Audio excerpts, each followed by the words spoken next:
Audio Jungle.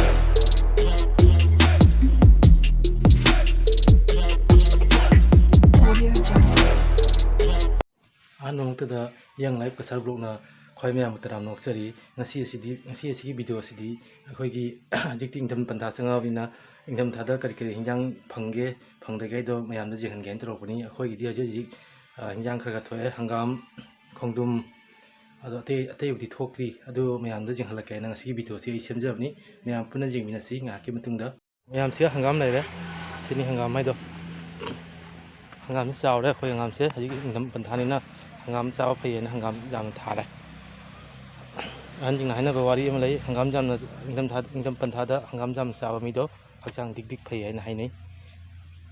hangam se lai re se khoi hingon masani sina koli wai thai khoi haudri marang tama thare adai sina gi dukan lai ra yam da khongdu mu olake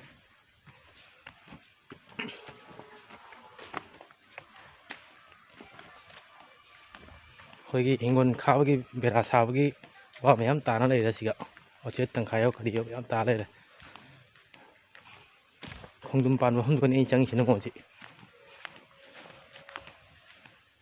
se khongdum pan wa hum se la khongdum ma pa la hala so ma pa la palami ado hek na cha khare phadigom se jam haudre phadigom se tanga re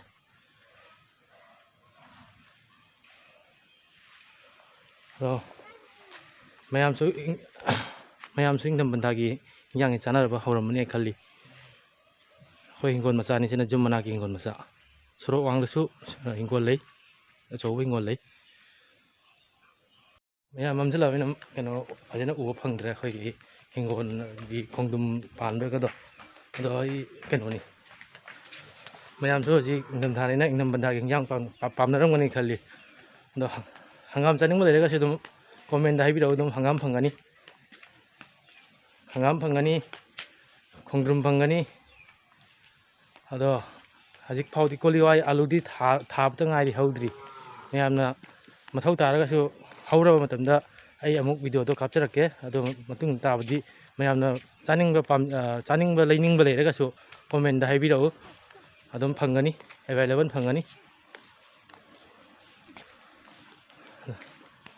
aduga aigi video asibu jengbiba khoi mayamna aigi channel asibu nungsibiduna like share amasung subscribe to bira moina yang live kasar blog ki taraf takisu hanna khoi mayam da haijari asi hairaga ai video si matang asida losinjarage